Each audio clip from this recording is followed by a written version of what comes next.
Hello, আসসালামু আলাইকুম। প্রাণের আপুরা ভাইয়েরা, আপনারা সবাই কেমন আছেন? আশা করি আল্লাহর অশেষ রহমতে ভালো আছেন। আমি আপনাদের বোন, আপনাদের দোয়ায় ভালোবাসা ভালো আছি। কিন্তু আমার গলাটা আজকে অন্যরকম লাগবে। ঠান্ডি লাগছে, তো গলাটা বসে গেছে। তো এখানে আমি পুঁই শাক দিয়ে মসুর ডালটা রান্না করতেছি। কিভাবে রান্না করতেছি আপনাদের সাথে শেয়ার করতেছি। তো এই মসুর ডাল দিয়ে পুঁই শাকটা একবার রান্না করে দেখবেন, খেতে খুব মজাই লাগে।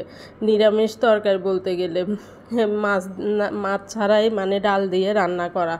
যখন ঘরে মাছ থাকবে না, মসুর ডাল দিয়ে এটা রান্না করবেন। মসুর ডালটা একটু পরিমাণে বেশি দিবেন। তো এখানে আমি প্রথমে মসুর ডালটা ধুয়ে পাতিলে দিয়ে এখন পেঁয়াজ কুচি দিয়ে দিছি পরিমাণ মতো, তারপর কাঁচামরিচ 2-4টা ফালি করে দিছি। আর এখানে শুধু আমি মশলার মধ্যে রসুন বাটাটা দিয়েছি। এখন পরিমাণ মতো লবণ দিয়ে দিছি। লবণ দিয়ে এখন আমি এখানে গুঁড়ো মশলাগুলো অ্যাড করবে। এখানে আমি হলদির গুঁড়ো, তারপরে মরিচের গুঁড়ো সামান্য পরিমাণে দিয়ে দিব। হলদির গুঁড়োটা একটু পরিমাণে বেশি দিয়েছি, কারণ শাক রান্নাতে মরিচের গুঁড়োটার থেকেও কাঁচা মরিচটা বেশি দিলে ভালো লাগে। তো মরিচের গুঁড়োটা আমি কম দিয়েছি। এখন আমি সামান্য পরিমাণে তেল দিয়ে আমি এটাকে ভালো মতো মাখিয়ে তারপর পানি দিয়ে বসিয়ে দিব। কারণ এটা আমি সামান্য পরিমাণে তেল দিব, কি জন্য এখানে আমি ফোড়ন দিব লাস্টে। তো এই তো আমি হাতে মাখিয়ে এখন পরিমাণ মতো পানি দিয়ে দিচ্ছি। হাত ধোয়া পানি দিয়ে দিছি। হাতের মধ্যে যে মাখছি মশলাটা লেগে গেছিলো, এজন্য হাত ধুয়ে পানিটা দিয়ে দিছি। তো এখানে পরিমাণ মতো পানি যখন ফুটে আসবে, দেওয়ার পরে তখন আমি এখানে প্রথম ডাঁটাগুলো দিয়ে দিব পুঁই শাকের। আমি পুঁই শাকটা পরে দিই, কারণ পুঁই শাক একসাথে দিয়ে দিলে কালারটা নষ্ট হয়ে যায়। পুঁই শাকটা পাতাটা মজতে বেশি সময় লাগে না। তো এই তো আমি ডাঁটাটা দিয়ে যখন ডালের পানিটা শুকিয়ে আসবে, কষানো হয়ে যাবে, তখন আমি আবার এখানে পরিমাণ মতো পানি, এখন একেবারে পানিটা দিয়ে দিছি, আর পানি দেব না এখানে। তো এখানে আমি এখন পরিমাণ মতো আবার পানি দিয়ে দিচ্ছি।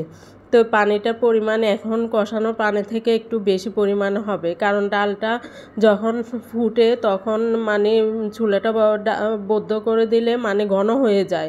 ডাল রান্না সবসময় পানির ঝোলটা একটু বেশি পরিমাণে দিতে হয়, কারণ এটা ঘন হয়ে যায়। যখন চুলাটা বন্ধ করে দেওয়া হয় তখন ঘন হয়ে যায়। তো এখানে তো আমার যখন আবার ঝোলটা ফুটে উঠছে, তখন আমি শাকের পাতাগুলো আমি ধুয়ে রাখছি যে ওটা দিয়ে দিছি।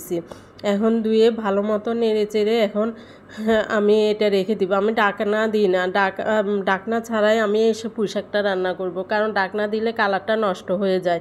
তো এই তো আমার পুঁই শাক রান্না হয়ে গেছে। শাকটা এভাবে যখন একটু হয়ে যাবে, তখন আমি এখন ফোড়নটা দিয়ে আবার একটু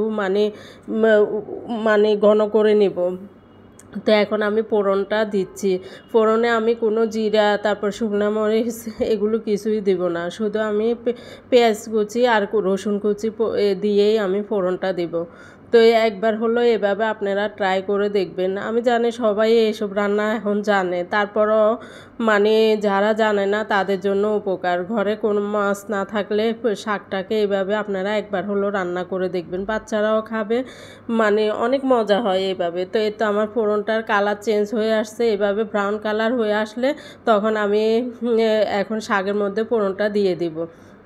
তো বললাম না, তেলের মধ্যে আমি পেঁয়াজ কুচি আর রসুন কুচিটা দিছি, আর কোনো কিছুই দিই না। এখানে আপনারা শুকনা মরিচ, তারপর জিরা, গোটা জিরা এগুলো ব্যবহার করতে পারেন। আমার বাচ্চারা খায় না, তো এইভাবে মজা করে খায়, তো এই জন্য ওগুলো আর দিই না।